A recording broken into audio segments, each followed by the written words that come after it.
salue au nom de notre Seigneur Jésus-Christ. C'est avec joie que je vous retrouve encore aujourd'hui autour de la parole de Dieu. Mais premièrement, confions ce moment au Seigneur. Seigneur Saint-Esprit, aujourd'hui, merci de consoler tous ceux et celles qui sont découragés et même désespérés parce qu'il semble que Dieu les a oubliés et ne répond pas à leurs prières. Par ce message, Seigneur, merci de renouveler leur espérance et de faire grandir leur foi pour recevoir toutes les promesses que tu leur as faites. Au nom de Jésus-Christ. Amen. Le message que nous diffusons aujourd'hui s'appelle « Ta prière a été exaucée ». Et ceci est un message que le pasteur Jean-Claude a donné en 2010 à Cork, en Irlande, pendant un séminaire organisé par le pasteur Francis Longo dans son église, l'Assemblée chrétienne de Péniel, et le thème était « La consolation de l'Éternel ». Et le pasteur Jean-Claude commence par nous parler des trois personnes de la Trinité qui toutes les trois apportent la consolation. Le Père console dans l'Ancien Testament, et on peut citer Ésaïe 66. Jésus est appelé la consolation d'Israël dans Luc chapitre 2. Et le Saint-Esprit est appelé le consolateur dans Jean à son chapitre 14. Ensuite, le pasteur Jean-Claude nous présente un couple, le couple Zacharie et Élisabeth, qui n'avaient pas d'enfants et qui a été visité et consolé par l'Éternel. Zacharie veut dire celui dont Dieu se souvient. Mais Zacharie, amen, était devenu vieux et n'avait pas d'enfants.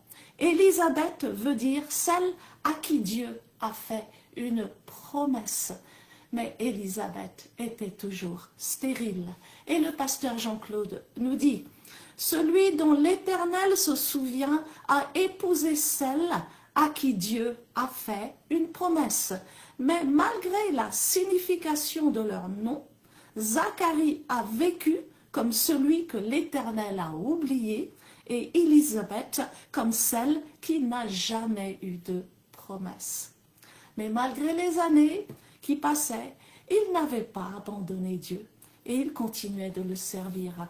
Et un jour, alors que Zacharie s'acquittait des fonctions sacerdotales dans le temple, il a eu la visitation de l'ange Gabriel qui lui a dit, et je lis dans Luc chapitre 1 à son verset 13, « Ne crains point Zacharie, car ta prière a été exaucée. » Et le pasteur nous dit, donc, ta prière peut avoir été exaucée, mais ta situation n'a pas changé. Et il ajoute, ta situation n'a pas encore changé parce qu'il y a un temps pour chaque chose.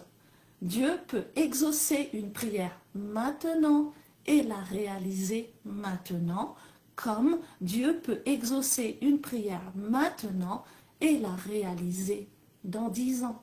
Amen. Les meilleures choses prennent du temps à arriver. Et si Dieu veut faire quelque chose de grand dans notre vie, nous dit le pasteur, il va te préparer d'abord. Dieu peut résoudre ton problème immédiatement, mais c'est la préparation qui est la plus importante pour Dieu. Amen. Donc ton mari ou ta femme est en route. Amen.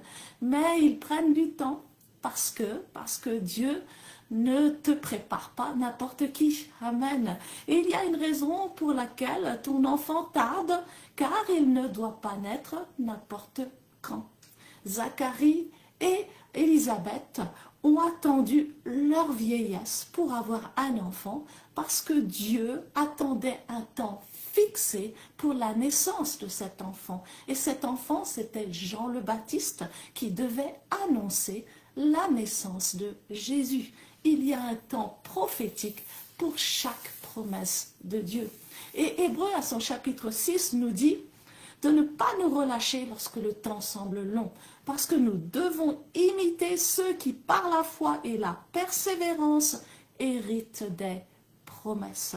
La version anglaise dit « Ceux qui par la foi et la patience héritent des promesses ». Il faut donc deux choses pour hériter des promesses, la foi et la patience. Si nous avons la foi et la patience, nous recevrons les promesses. Mais la patience est capitale, surtout quand le temps semble long et nous sommes tentés d'abandonner et même de sortir carrément du plan de Dieu. Certains même, à cause de leur âge, sont tentés d'enterrer leurs rêves. Mais Dieu n'est pas limité par notre âge. Amen, car Dieu peut nous renouveler nos forces et même remplacer nos années perdu. Amen. Hébreux 6 nous dit que c'est par la foi et la patience qu'Abraham a hérité de la promesse. Il avait 100 ans. Mais la condition la plus importante pour hériter, c'est la foi. Quand Zacharie a entendu la bonne nouvelle de la naissance de Jean-Baptiste annoncée par l'ange, il n'a pas cru. Et l'ange lui a dit, « Tu seras muet et tu ne pourras pas parler jusqu'au jour où ces choses arriveront parce que tu n'as pas cru à mes paroles qui s'accompliront en leur temps. » Il faut croire et ne pas douter. Et notre doute ou notre incrédulité s'exprime souvent par des plaintes. Hébreux 4 nous dit que les enfants d'Israël ne sont pas rentrés, ne sont jamais rentrés dans Canaan à cause de leur incrédulité. Et Canaan représente les promesses de Dieu. Amen. Et leur incrédulité s'exprimait par des plaintes constantes, des plaintes incessantes, amen, qui irritaient Dieu, comme nos plaintes ou notre incrédulité irrite Dieu. C'est pour cela que l'ange Gabriel a fermé la bouche de Zacharie pour que ses paroles ne puissent pas empêcher la réalisation de la promesse. Amen. Que le Seigneur nous aide à fermer notre bouche aussi. Et plus loin dans le même chapitre, au verset 38, l'ange Gabriel annonce à Marie la naissance de Jésus. Et Marie, sans hésiter, amen, a répondu, « Je suis la servante du Seigneur, qu'il me soit fait selon ta parole. » Immédiatement, la parole s'est fait chair dans ses entrailles. Et plus loin, au verset 45, Élisabeth, qui était enceinte de Jean le Baptiste, a été rendre visite à Marie, qui était enceinte de Jésus, et Élisabeth a dit à Marie, « Heureuse celle qui a cru, parce que les choses qui lui ont été dites de la part du Seigneur auront leur accomplissement. » Amen. Heureux vous tous et vous toutes qui avez cru, parce que les choses qui vous ont été dites de la part du Seigneur auront leur accomplissement. Prions. Seigneur Jésus, alors que nous écoutons le message d'aujourd'hui, merci de toucher nos cœurs. Fortifie et encourage ceux et celles qui sont prêts à abandonner et augmente la foi et la patience de chacun pour hériter toutes tes promesses au nom de Jésus-Christ. Amen. Que le Seigneur vous bénisse abondamment.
Merci Seigneur.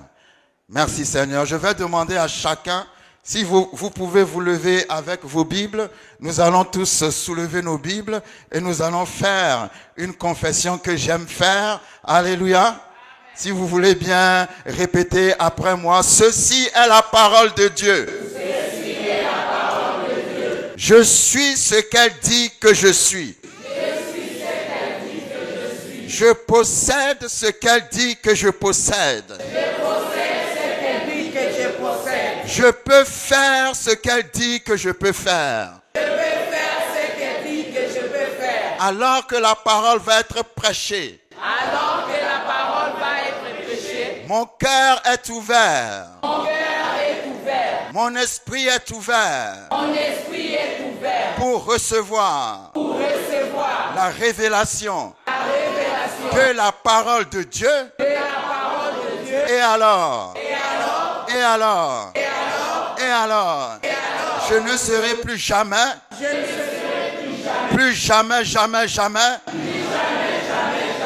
ne serai plus jamais le même. Amen. Quelqu'un applaudit le Seigneur.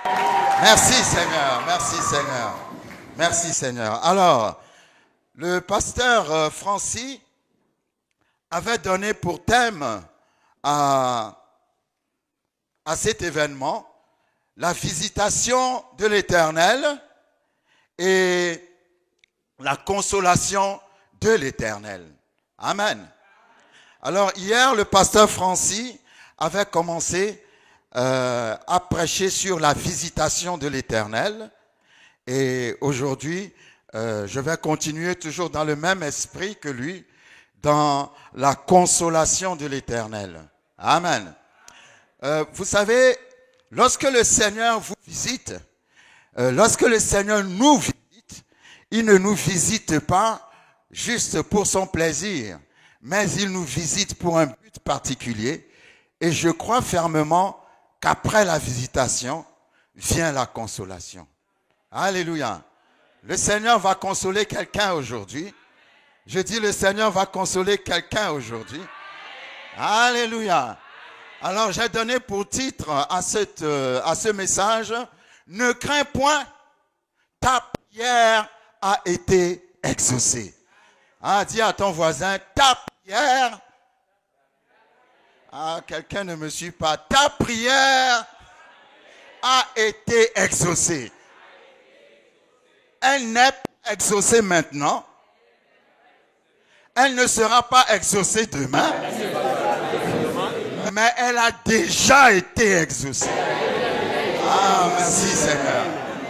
Je cherchais ce que signifiait le verbe consoler, puisque nous allons parler de la consolation.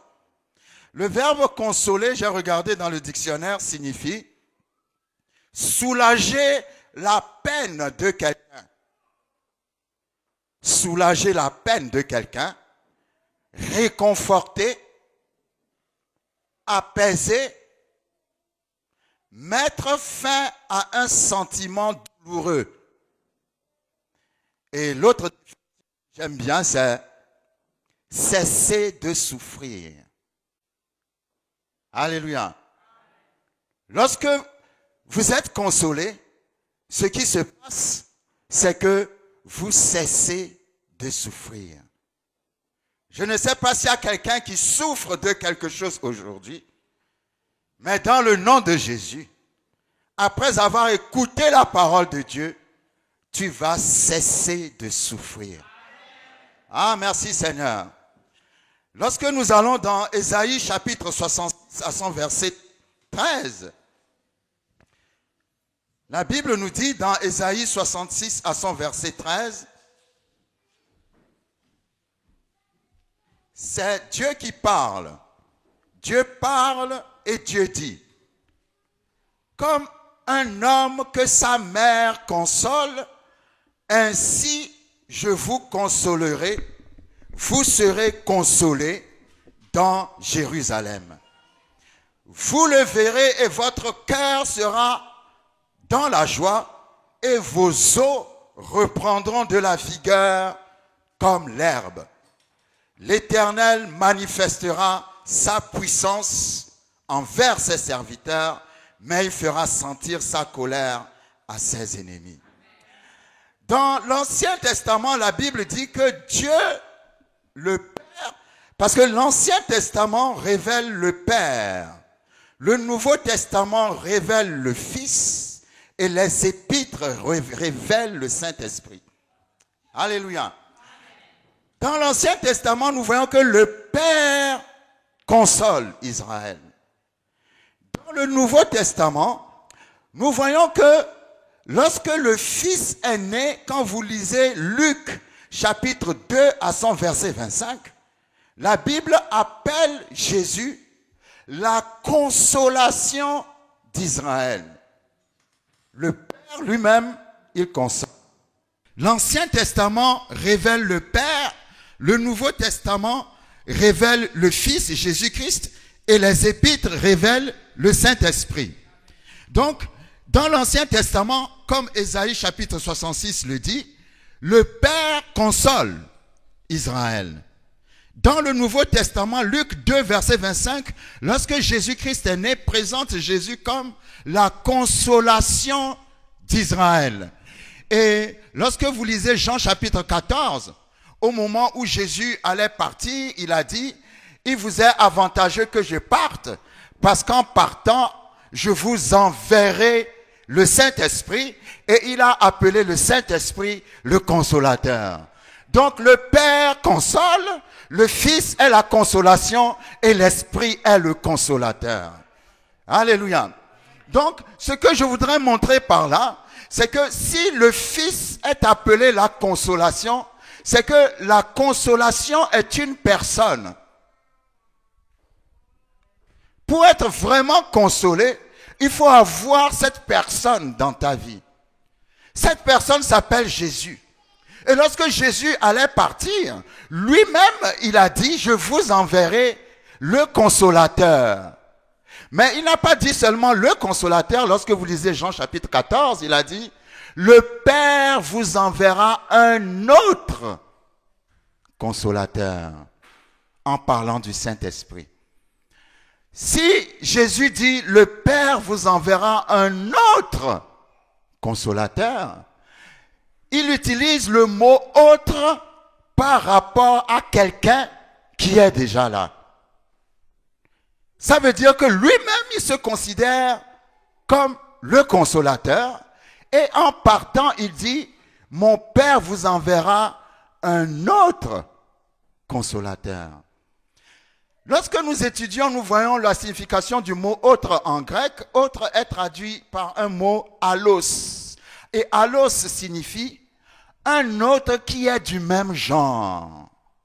Est-ce que quelqu'un me suit? Le pasteur Francis part en voyage pour un certain temps et il vous dit, le Père vous enverra un autre pasteur. À quoi est-ce que vous vous attendrez? À un animal? Non, puisque celui qui s'en va n'est pas un animal. À une chose? Non, puisque celui qui s'en va n'est pas une chose. Si celui qui s'en va est une personne et qu'il dit le Père vous enverra un autre pasteur, ça veut dire que ce pasteur aussi sera du même genre que celui qui s'en va. Donc si le pasteur est une personne, l'autre qui viendra sera aussi une. Si celui qui s'en va est Dieu, l'autre qui viendra aussi sera. Donc, l'autre qui viendra sera du même genre et aura les mêmes qualités que celui qui s'en va. Donc, quand Jésus dit le Père vous enverra un autre consolateur, il était en train de dire le Père vous enverra un autre Jésus-Christ. Parce que le Saint-Esprit, c'est l'autre Jésus-Christ qui n'est pas différent de Jésus. Tout ce que Jésus faisait sur la terre, le Saint-Esprit est venu pour le faire. À la seule différence que quand Jésus-Christ était physiquement sur la terre, il ne pouvait pas être partout en même temps. Mais avec le Saint-Esprit, il est partout en même temps. C'est pour ça que nous disons, comme il a dit, le Père vous enverra un autre moi-même. Le Père vous enverra un autre moi-même. Moi-même, je suis la consolation d'Israël. Moi-même, je suis le consolateur. Et le Père vous enverra un autre consolateur qui n'est pas différent de moi. C'est pour ça que nous disons que le Saint-Esprit n'est pas une force. Le Saint-Esprit n'est pas une puissance. Le Saint-Esprit est une personne. On pouvait voir Jésus physiquement, mais vous ne pouvez pas voir le Saint-Esprit physiquement. Et pourtant, le Saint-Esprit est une personne qui est avec nous. Parce que le mot consolateur en grec est traduit parakletos. Et parakletos signifie avocat, intercesseur, celui qui est appelé près de toi. Je suis venu dire à quelqu'un que tu n'es pas seul. Parce qu'il y a quelqu'un qui est près de toi et qui s'appelle le Saint-Esprit. Et si le Saint-Esprit est une personne, donc le Saint-Esprit parle. Quand vous lisez les actes, le Saint-Esprit parle, il donne des directions, il donne des conseils, il donne des visions. Donc, nous devons développer notre relation avec cette personne qui s'appelle le Saint-Esprit. Parce que si Jésus l'a appelé le consolateur, c'est que personne ne peut mieux te consoler à part le Saint-Esprit. Si le Saint-Esprit est en toi et que tu as une bonne relation avec le Saint-Esprit, je ne dis pas une bonne relation avec les hommes, je dis une bonne relation avec le Saint-Esprit. Quelle que soit la situation que tu vas traverser, le Saint-Esprit va te consoler. Et nous avons vu que consoler signifie cesser de souffrir. Une bonne relation avec l'Esprit va t'amener à cesser de souffrir. Ce problème qui est un problème pour toi, le Saint-Esprit va t'aider à le résoudre. Cette montagne qui est trop grande pour toi, le Saint-Esprit, vous savez, le Saint-Esprit est là pour faire les choses que les hommes ne peuvent pas faire. Quand l'ange Gabriel a parlé à Marie, il a dit à Marie, tu vas tomber enceinte et tu mettras au monde un sauveur. Marie était vierge. Elle n'était pas encore mariée parce qu'elle était seulement fiancée. Alléluia. Elle a demandé à l'ange, comment une femme peut tomber enceinte sans avoir de relation, sans avoir de contact avec un homme? Est-ce que quelqu'un a déjà vu ça? Non, vous êtes trop calme là. Alléluia. Est-ce que quelqu'un a déjà vu une femme concevoir sans avoir eu de relation avec quelqu'un? Alors elle a demandé à l'ange, comment cela se fera-t-il? Et l'ange lui a répondu, le Saint-Esprit viendra sur toi et te couvrira, la puissance du Très-Haut te couvrira de son ombre. Donc quand vous êtes devant une situation et que vous ne savez pas comment résoudre cette situation, que le problème est trop grand pour vous, je suis venu vous annoncer une réponse. La réponse devant votre problème s'appelle le Saint-Esprit. C'est pour cela que Jésus l'a appelé le consolateur. Parce que son rôle est de mettre en nous la joie permanente malgré les difficultés que nous traversons. Il y a une personne qui s'appelle le Saint-Esprit et qui est à côté de toi. Si tu lis la parole, tu vas entendre sa voix au travers de la parole. Parce que l'Esprit marche avec la parole et la parole marche avec l'Esprit. Éphésiens chapitre 6 dit que la parole est l'épée de l'Esprit. Donc là où vous voyez la parole, vous verrez l'Esprit. Et là où vous voyez l'Esprit, vous verrez la parole. Et les deux ne se contredisent jamais. Alléluia. Quand nous lisons le livre des Actes à son chapitre 1, au moment où Jésus allait partir, il a dit à ses disciples, ne quittez pas Jérusalem. Attendez que le Saint-Esprit vienne. Mais quand il a parlé, lorsque nous lisons rapidement Actes chapitre 1, il a parlé du Saint-Esprit en utilisant un terme, la version anglaise est encore plus, comment dirais-je, plus précise par rapport à ce terme. Acte 1, verset 4, la Bible dit, comme il se trouvait avec eux, comme Jésus se trouvait avec eux, il leur recommanda de ne pas s'éloigner de Jérusalem, mais d'attendre ce que le Père avait promis. Certaines traductions en anglais disent, mais d'attendre la promesse de Dieu. Ce que le Père avait promis, c'est tout simplement le Saint-Esprit. Alléluia. Donc le Saint-Esprit est aussi appelé la promesse. Et le mot promesse en grec est traduit par ce mot epagélia. Epagélia. Et epagélia signifie l'assurance, la divine assurance que quelque chose de bien va arriver. Ah, quelqu'un ne me suit pas. Quelqu'un ne me suit pas. Ça veut dire que si tu as le Saint-Esprit, tu as la divine assurance que quelque chose de bien va t'arriver. Ah, je suis venu à Coq aujourd'hui pour annoncer à quelqu'un que quelque chose de bien va. Ah, dis à ton voisin, quelque chose va t'arriver, quelque chose va t'arriver.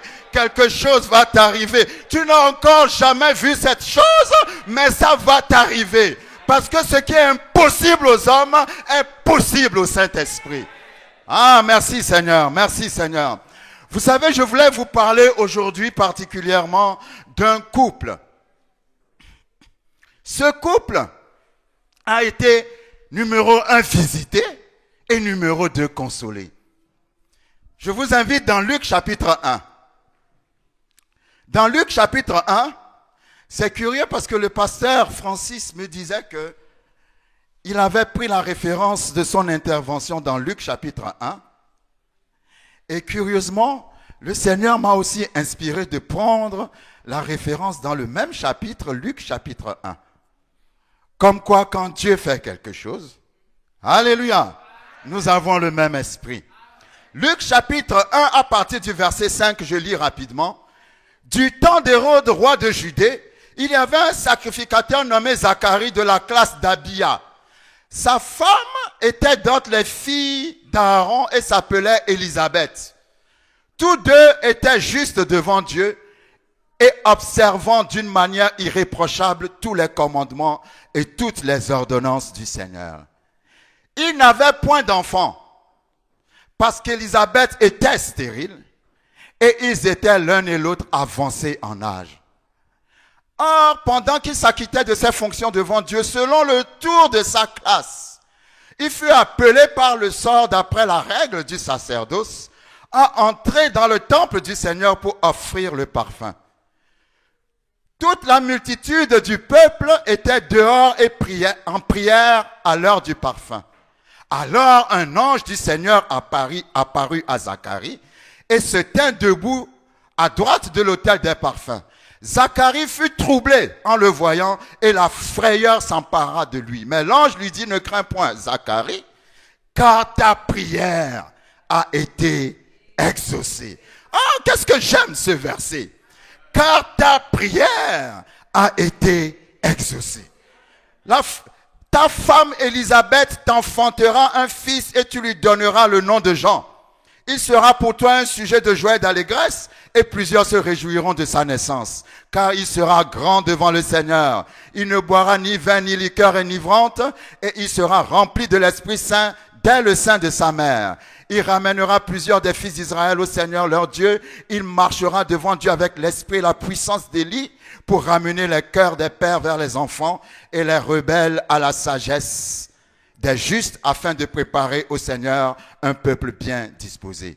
Zacharie dit à l'ange, à quoi reconnaîtrai-je cela, car je suis vieux et ma femme est avancée en âge. L'ange lui répondit, je suis Gabriel, je me tiens devant Dieu. J'ai été envoyé pour te parler, pour t'annoncer cette bonne nouvelle.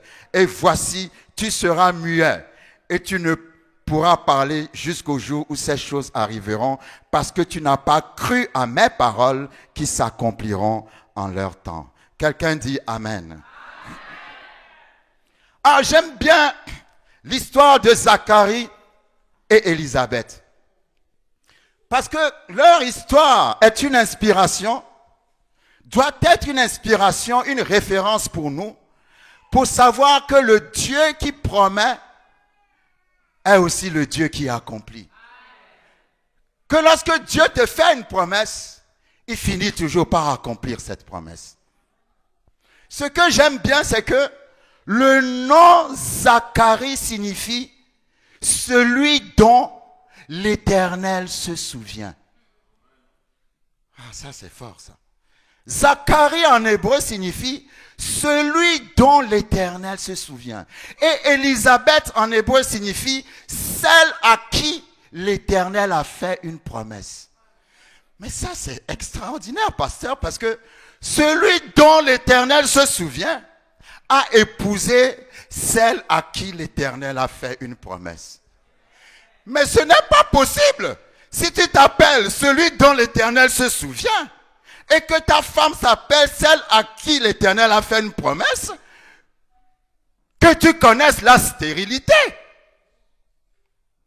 Parce que si tu as un problème, l'Éternel doit se souvenir de toi à cause de la promesse qu'il a faite. Mais Zacharie et Élisabeth, malgré la signification de leur nom, Zacharie a vécu comme celui que l'Éternel a oublié. Ah, je m'excite déjà parce que je sens que je parle à quelqu'un qui dit dans son cœur que l'Éternel m'a oublié. Et Élisabeth a vécu comme celle qui n'a jamais eu de promesse. Ah, j'aime ça, Seigneur. Mais quand l'Éternel va les visiter, l'Éternel va les consoler. Je vais reprendre ce texte. Nous allons aller pas à pas. La Bible dit, du temps d'Hérode, roi de Judée, il y avait un sacrificateur nommé Zacharie, de la classe d'Abia. Sa femme était d'entre les filles d'Aaron et s'appelait Élisabeth. Tous deux étaient juste devant Dieu, observant d'une manière irréprochable tous les commandements et toutes les ordonnances du Seigneur. Ils n'avaient point d'enfants. Première barrière, parce qu'Élisabeth était stérile. Deuxième barrière, et ils étaient l'un et l'autre avancés en âge. Or, pendant qu'il s'acquittait de ses fonctions devant Dieu selon le tour de sa classe, troisième barrière. Il appartenait, les sacrificateurs, à cette époque, il y avait plusieurs classes de sacrificateurs. Il y avait plusieurs groupes de sacrificateurs. Il fallait attendre que le tour de ta classe ou de ton groupe arrive pour que tu puisses avoir accès au temple. Est-ce que quelqu'un me suit? Je ne sais pas combien de mois, combien de semaines, combien d'années ça prend pour que le tour de ta classe arrive, mais tu dois d'abord attendre que le tour de ta classe arrive. Donc la Bible dit que pendant qu'il s'acquittait de ses fonctions devant Dieu selon le tour de sa classe, donc le tour de la classe de Zacharie était arrivé. Donc, troisième barrière, il faut que le tour de ta classe arrive. Et la Bible dit, il fut appelé par le sort. Quatrième barrière. Parce que c'est pas parce que le tour de ta classe est arrivé que c'est forcément ton tour à toi. Ah, quelqu'un ne me suit pas. Parce que le tour de ta classe peut arriver et on va choisir quelqu'un d'autre dans la classe pour rentrer dans le temple. Donc, il y avait 4 barrières qui devaient tomber avant que Zacharie rencontre l'ange. Numéro 1, Zacharie, sa femme était stérile. Numéro 2, ils étaient avancés en âge.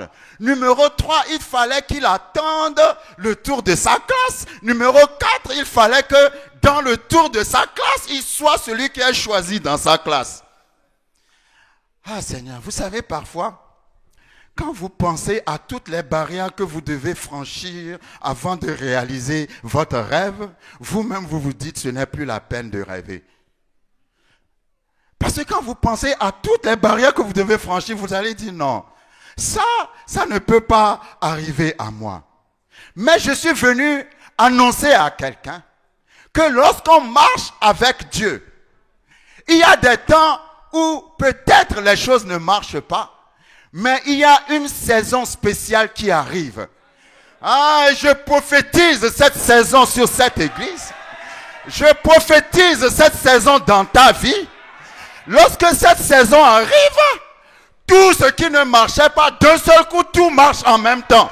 Non, non, non, vous n'avez pas compris. Je n'ai pas dit que, je n'ai pas dit il y a une chose qui marche et puis tu attends 2 mois, l'autre chose marche 3 mois. Non, non, c'est-à-dire tout ce qui ne marchait pas, tout marche en même temps. Oh, Seigneur, c'est en même temps. Ah, mais ça c'est formidable. En même temps, toi qui es célibataire, tu te maries. Pendant que tu te maries, les enfants viennent en même temps. Tu trouves du travail en même temps. Les comptes bancaires sont ouverts en même temps. Les papiers tombent en même temps. Tu ouvres ton entreprise en même temps.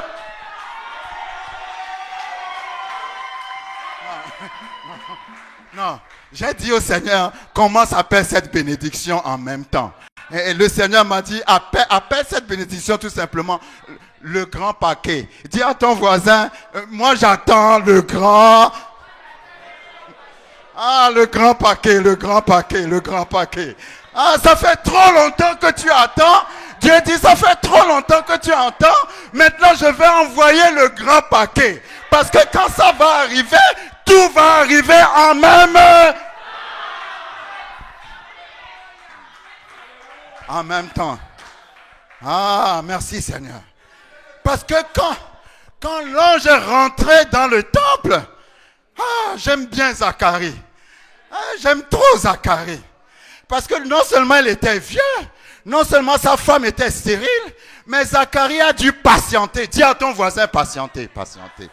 Et il y a eu des moments où le tour de sa classe était arrivé, mais on ne l'a pas choisi. Parce que c'est pas parce que le tour de ta classe est arrivé qu'on va te choisir. Donc, Zacharie a raté plusieurs fois. On a pris quelqu'un juste à côté de lui pour le bénir. Mais Zacharie n'a pas abandonné. La Bible dit, alors qu'il s'acquittait de ses fonctions devant Dieu. Vous savez, c'est pas parce que Dieu ne m'a pas donné ce que je lui ai demandé qu'il n'est pas mon Dieu. C'est pas parce que Dieu ne m'a pas donné ce pourquoi j'ai jeûné qu'il n'est pas Dieu. Ah, même si tu ne me donnes pas ce que je t'ai demandé, Seigneur, tu seras toujours mon Dieu. Ah, Zacharie a demandé un enfant. Depuis leur jeunesse jusqu'à leur vieillesse. Dieu ne leur a pas donné d'enfant, mais la Bible dit, pendant qu'il s'acquittait de ses fonctions devant Dieu. Parce que malgré cela, Zacharie n'a pas abandonné Dieu. Si tu n'abandonnes pas Dieu, je dis si tu n'abandonnes pas Dieu, peu importe le temps que ça va prendre, tu finiras par rencontrer Dieu. Parce qu'un temps est arrivé où toutes les barrières sont tombées en même temps. Ah, j'aime ça. Toutes les barrières sont tombées en même temps et Zacharie s'est retrouvé dans le temple. Et l'ange est venu pour lui parler. Ah, j'aime bien ça. Quand l'ange lui a dit, Zacharie, tu vas avoir, ta femme va te donner un enfant. D'abord, j'aime la manière dont l'ange a annoncé la chose à Zacharie. Il a dit à Zacharie, ne crains point Zacharie, car ta prière a été exaucée. Maintenant, quand il a dit à Zacharie, ta prière a été exaucée, Zacharie lui a demandé, lui a dit ceci, lui a dit, ta femme aura un enfant. Zacharie a dit, mais je suis vieux. Et ma femme aussi est avancée en âge. Alors j'ai compris une chose. Il a commencé à douter de la parole. Et l'ange lui a dit, tu seras muet jusqu'à ce que l'enfant naisse. Vous savez pourquoi? Nous avons fait une étude tout dernièrement sur la puissance de la confession. Dieu peut vouloir te bénir, mais si toi tu ne fais que dire des paroles négatives qui s'opposent à la parole de Dieu, tu vas arrêter la bénédiction. Donc l'ange lui a dit, je vais te rendre muet. Comme ça tu ne diras pas de paroles négatives jusqu'à ce que l'enfant arrive.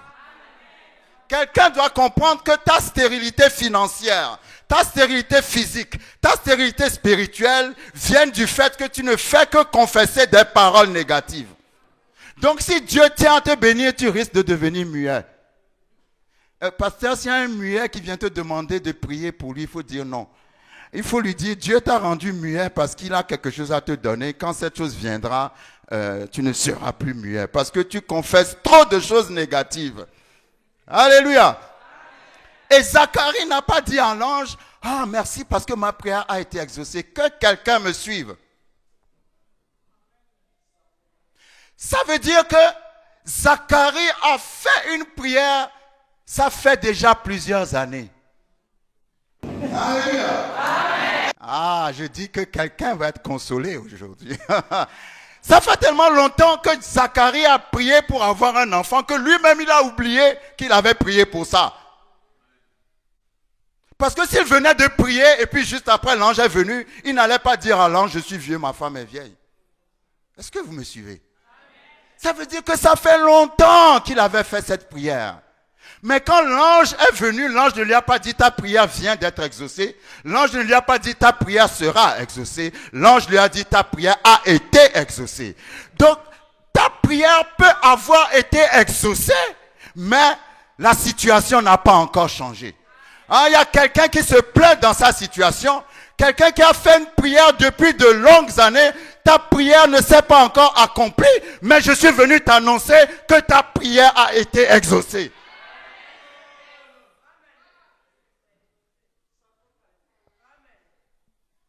Ta prière a été exaucée. Tu n'as pas encore vu la réalisation, mais elle a été exaucée. Parce qu'il y a un temps pour toutes choses. Dieu peut exaucer une prière maintenant et la réaliser maintenant. Comme Dieu peut exaucer une prière maintenant et la réaliser dans 10 ans. Je répète. Ah, je suis excité ce matin. Je dis, Dieu peut exaucer une prière maintenant et la réaliser maintenant, comme il peut exaucer une prière que tu as faite il y a très longtemps et l'exaucer dans 10 ans.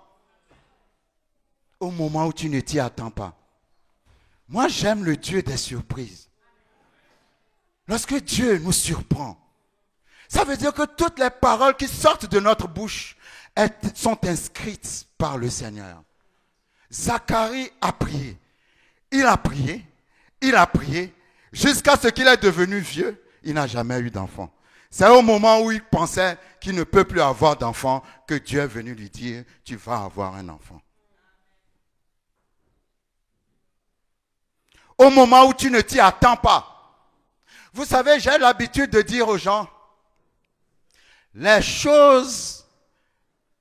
meilleures choses prennent du temps à arriver. Si Dieu veut faire quelque chose de grand dans ta vie, il va te faire passer par le feu, par l'eau, il va te préparer avant que cette chose arrive. Dieu est plus puissant que la stérilité. Ta stérilité n'est pas le problème de Dieu. Dieu veut d'abord te préparer. C'est la préparation qui est importante pour Dieu. Parce que vous savez, je vais vous dire quelque chose.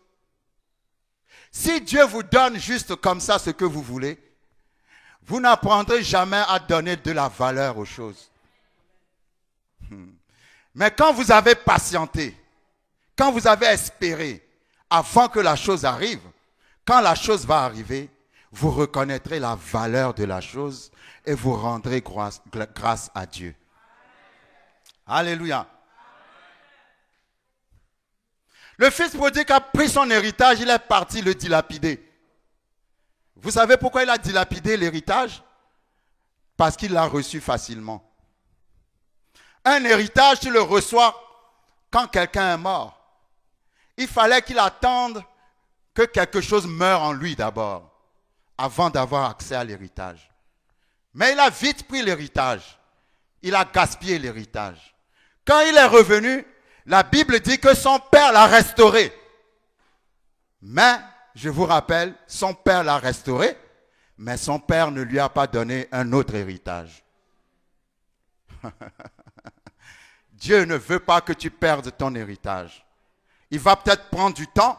Et moi, je dis toujours, si ça prend du temps, c'est que je suis en train de parler à toutes les femmes qui sont stériles.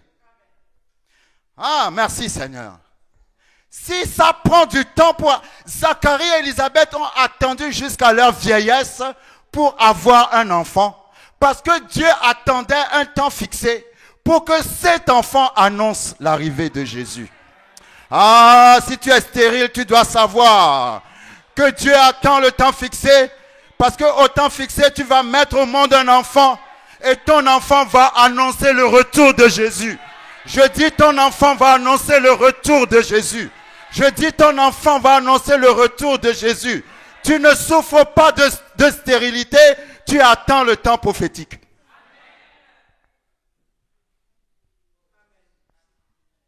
Tu attends le temps prophétique. C'est ça le problème. Lorsque nous marchons avec Dieu, nous croyons que les choses doivent être faciles, que les choses doivent être automatiques, que les choses doivent être...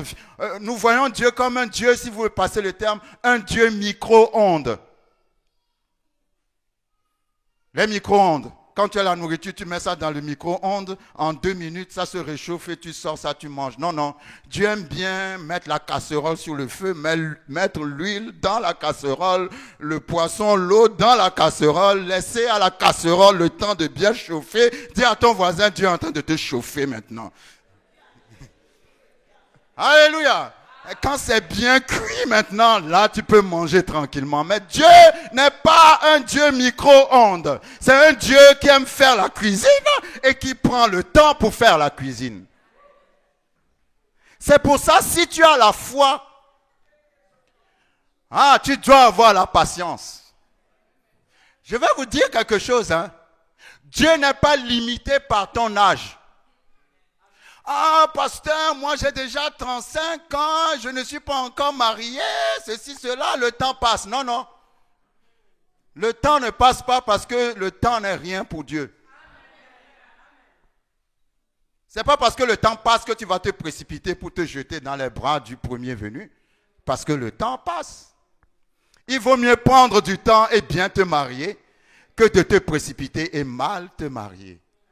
Je suis venu annoncer à quelqu'un que si tu as la foi, le mari est en route. Si tu as la foi, la femme est en route. Le bébé est en route. Mais c'est à toi d'attendre, de continuer à servir Dieu. La Bible dit, malgré que Zacharie et Élisabeth n'ont pas eu d'enfant, Zacharie continuait toujours à servir Dieu. Et un jour, alors qu'il servait Dieu, Dieu a envoyé un ange. Dieu va envoyer un ange dans ta vie. En fait, l'ange s'appelle le prédicateur qui te parle maintenant. Je suis l'ange que Dieu a envoyé pour t'annoncer. Ne crains pas car ta prière a été exaucée.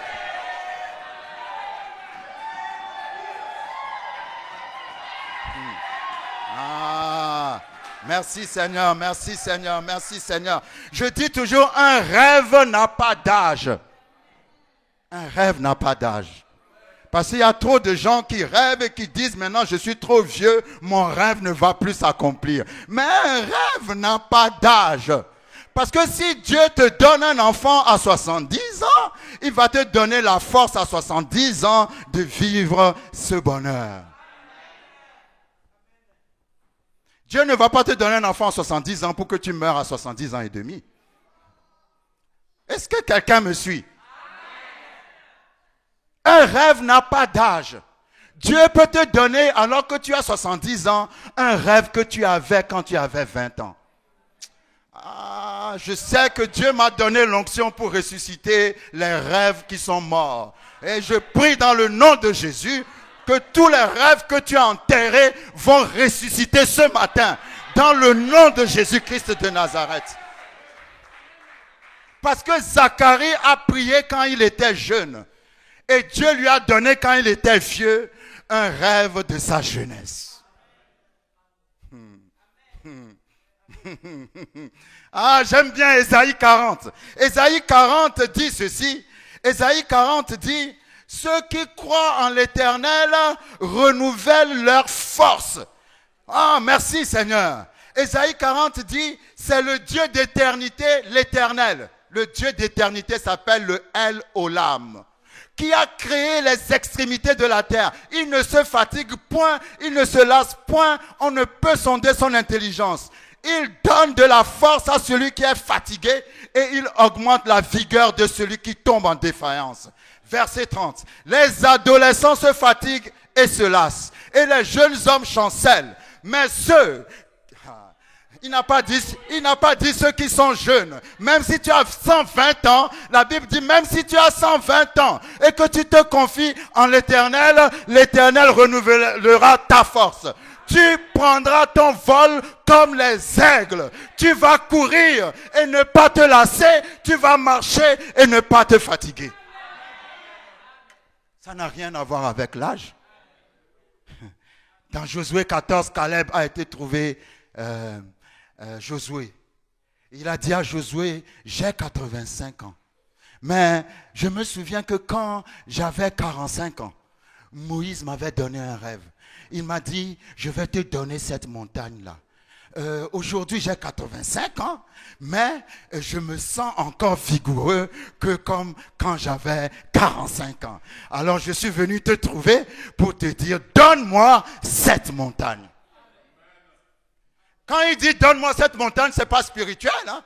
Dans la montagne, il y avait les géants. Il fallait qu'ils se battent physiquement à 85 ans contre les géants pour prendre la montagne. Et il s'est battu à 85 ans contre les géants et il a pris la montagne. Parce qu'il a dit à Josué, j'ai 85 ans, mais je me sens comme si j'avais 40 ans.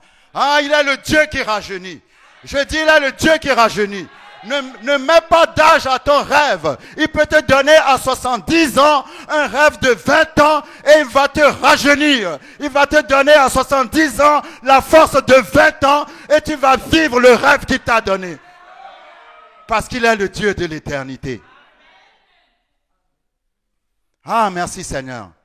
Les gens sont limités dans leur foi à cause du temps qui passe. Mais Dieu ne vit pas dans le temps. Dieu vit au-dessus et en dehors du temps. Parce que la Bible dit, en 1000 ans peuvent être comme un jour et un jour comme 1000 ans. Ça veut dire que Dieu peut faire en un jour ce que les hommes font en 1000 ans. Le temps n'est pas un problème pour Dieu. Le temps est un problème pour toi, mais tu dois apprendre à comprendre que quand on marche avec Dieu, on ne doit pas avoir la conscience du temps. Mais on doit avoir la conscience de sa parole. Parce que sa parole peut s'accomplir à tout temps. Genèse 15, Abraham était vieux. Il a dit à Dieu, je suis vieux, je m'en vais, je n'ai pas d'enfant. Ce sera Eliezer, le fils qui est né dans ma maison, qui héritera. Dieu lui a dit, non. Il y aura un enfant qui viendra de tes entrailles. Sors et regarde les étoiles dans le ciel, si tu peux les compter. Telle sera ta postérité. Abraham pensait qu'il était arrivé à la fin de sa vie. Et Dieu lui dit, tu n'as encore rien vu. Dis à ton voisin, tu n'as encore rien vu. Pendant que toi tu penses que tu es arrivé à la fin, Dieu te dit que ce n'est que le commencement. Ce n'est que le commencement. Tu n'as encore rien vu. Je n'ai pas encore commencé avec toi. Et toi tu te vois déjà à la fin. Et je vous rappelle que Dieu a appelé Abraham à 75 ans. Dans le monde, quand tu as 75 ans, on te met déjà dans les maisons de retraite. Mais avec Dieu, quand tu as 75 ans, il se dit c'est maintenant qu'on va commencer. Ah, c'est maintenant qu'on va commencer. Ce qui représente la retraite des hommes signifie le commencement de Dieu. Ah, ne crains pas l'âge, ne crains pas le temps. Dieu s'en fout de l'âge, Dieu s'en fout du temps. Quand il le voudra, il va te bénir. Ta prière a été exaucée. Ah, j'aime bien ça, ta prière. Ah, mais comment tu peux me dire que ma prière a été exaucée alors que je ne vois pas encore ce pourquoi j'ai prié? Tu ne vois pas encore la bénédiction, mais ta prière a été... Ah, merci Seigneur. 1 Samuel chapitre 8, verset 19. dans 1 Samuel chapitre 8 verset 19, vous savez quand vous lisez Jacques chapitre 1, Jacques chapitre 1 parle de l'épreuve de la patience. L'épreuve de la patience. Et il a dit, Jacques 1 dit, l'épreuve de la patience, l'épreuve de la foi, pardon. L'épreuve de la foi. Et Jacques chapitre 1 a dit, l'épreuve de la foi produit la patience. Alléluia.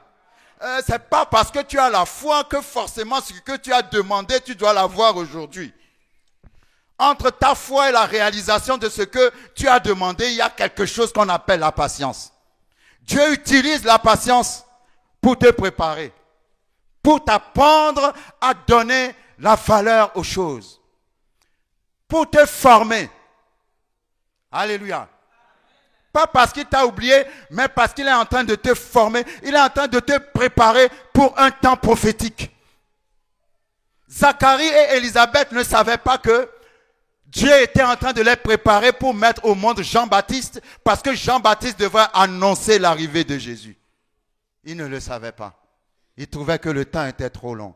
Quand le temps est trop long dans ta vie, ça veut dire que Dieu te prépare pour un temps prophétique. Et je vais vous dire, quand ça prend du temps pour arriver, c'est pas n'importe quoi qui arrive. Je dis, quand ça prend du temps pour arriver, c'est pas n'importe qui arrive. Mais c'est quelqu'un de grand qui arrive. Quelqu'un de grand va arriver dans ta vie. Si c'est un mari que tu attends, ce mari ne sera pas n'importe qui. Si c'est une femme que tu attends, cette femme ne sera pas n'importe qui. Si c'est un bébé que tu attends, ce bébé ne sera pas n'importe qui. Mais Dieu est en train de te préparer pour son temps prophétique. Alléluia.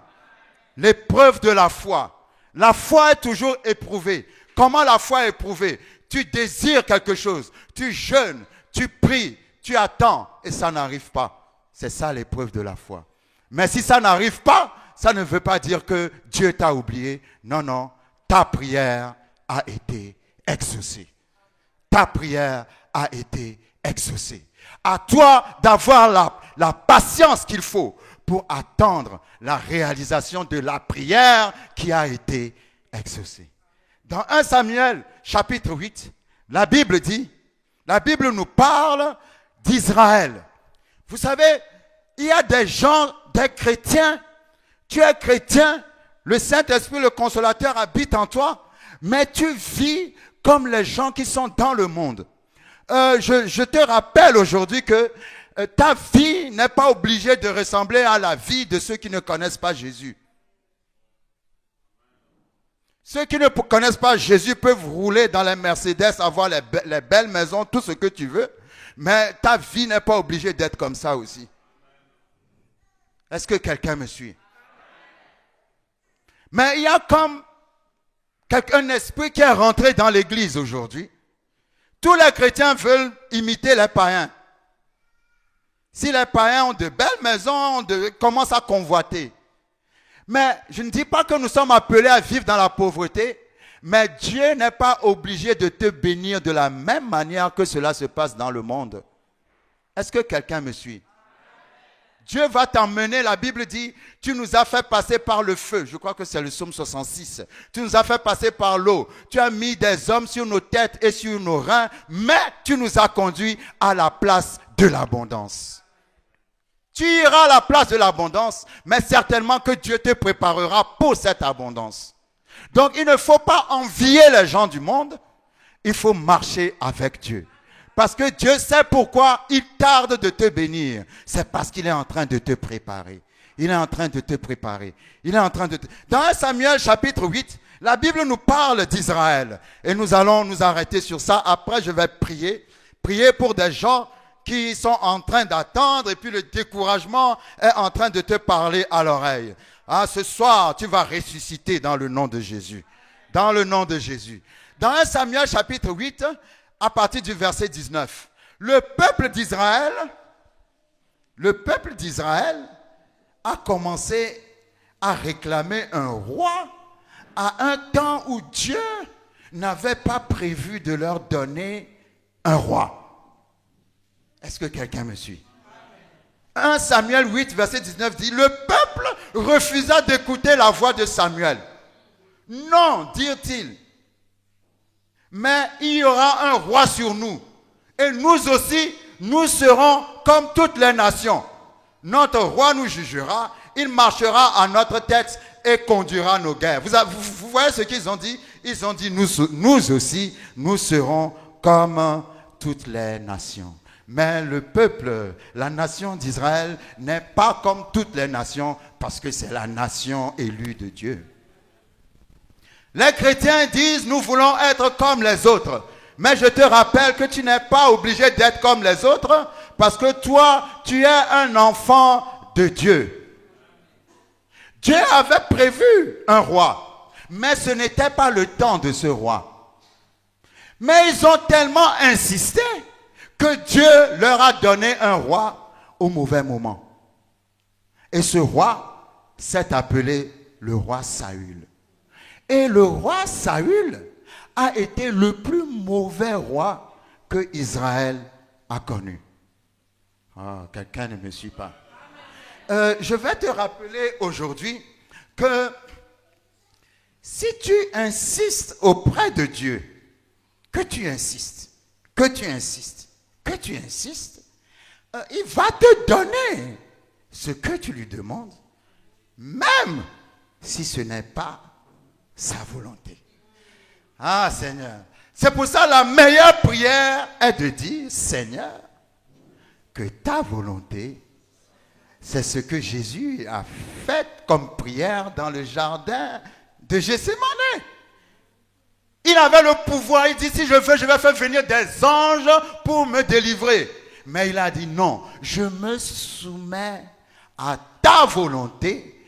Et parce qu'il s'est soumis à la volonté du Père, même qu'il était mort, le Père l'a ressuscité.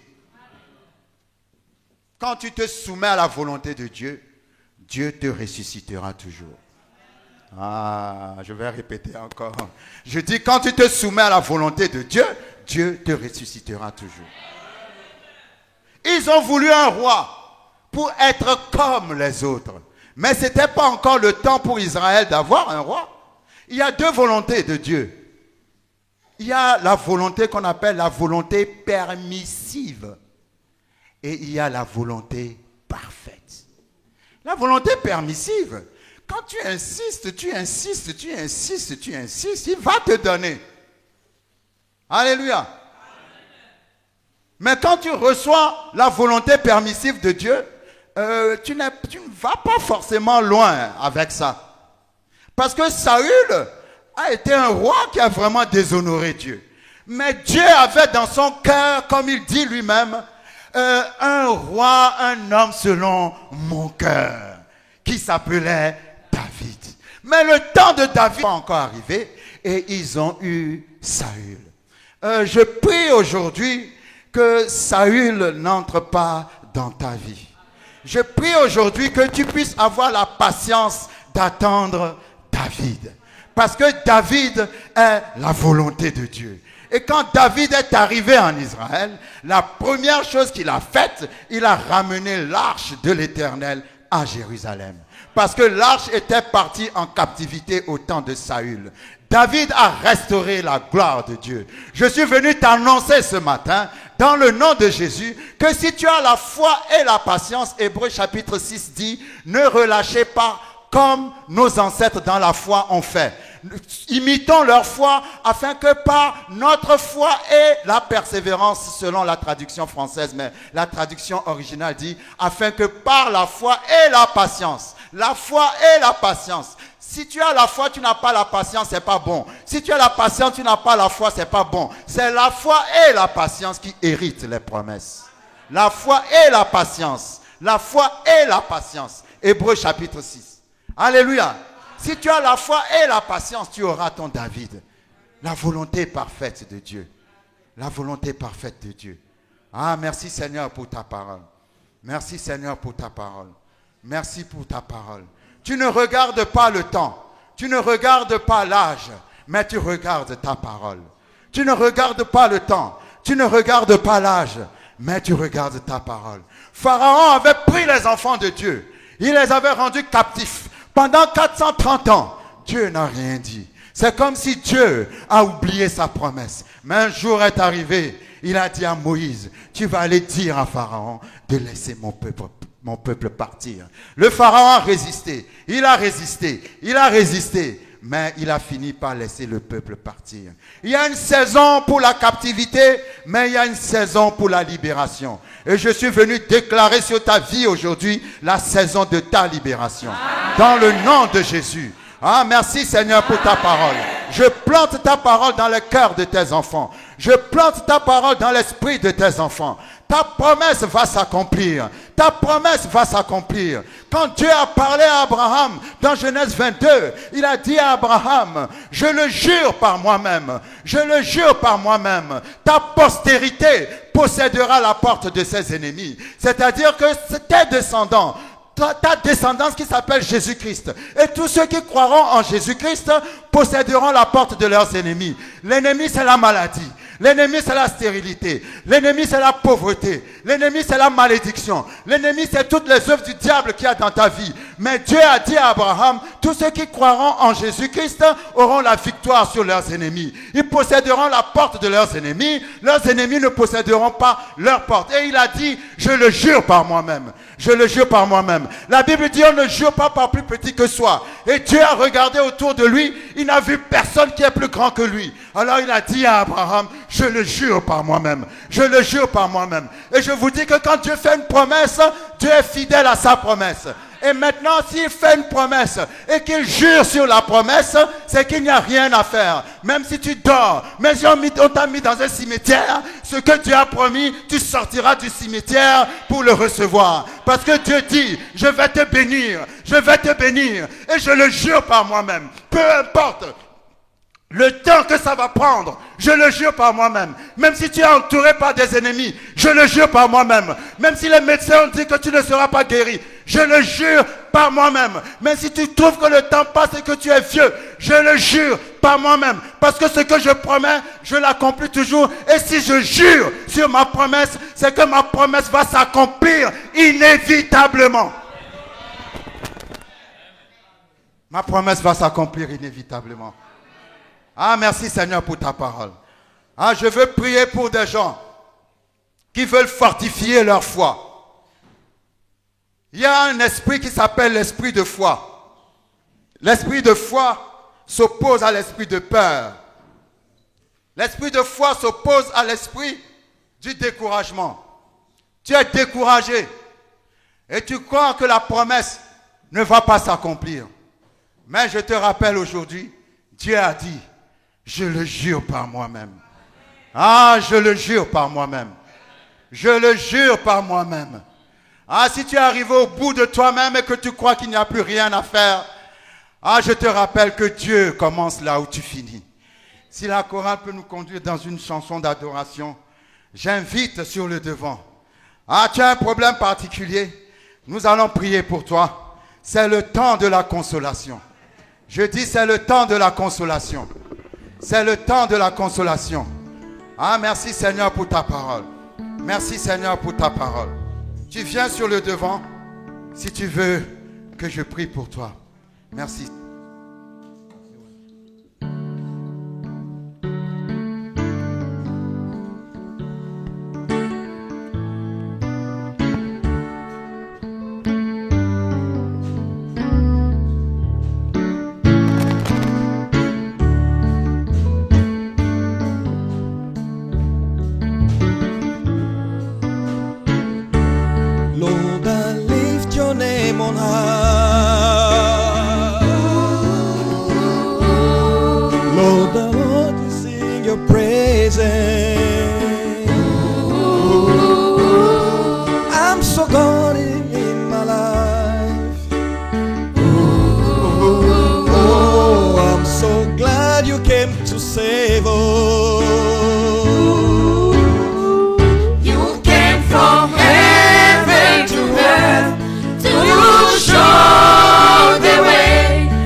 Lord,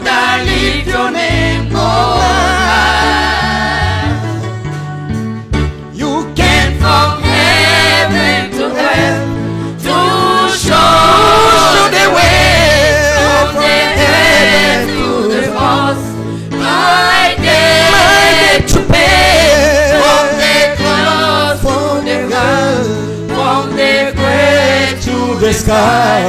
Lord, I lift your name on high. Yahweh, tokumisio. Esengo na mitema. Nababasi elongwe. Swilo bikoya solo. Atiki kemoye nase. Confessanga egomon. Amatine Ekulusu. Afutinyo monanga. Akitire babawe. Amatira Likolo. Mana yokolo. Atiki kemo. Atiki kemwaye nase. Confessanga egomon. Amatine kulusu. Ekulusu. Afutinyo monanga. Akitire babawe. Amatina Likolo. Mamana yokolo. Seigneur, je lève ton nom. Oui, je me réjouis en toi. Oui, je veux chanter tes louanges. Oui, car tu es venu nous sauver. Quitter le ciel pour la terre. Tu as sauvé le monde de la terre à la croix. Tu as payé ma dette de la croix à la tombe, de la tombe vers le ciel. Seigneur, je lève ton nom. Quitter les cieux. Quitter le ciel pour la terre. Pour la terre. Tu as sauvé le monde de la terre à Et la la terre croix. à la croix. Tu as payé ma dette de la croix à la tombe, de la tombe pour le ciel. Seigneur, je lève ton nom.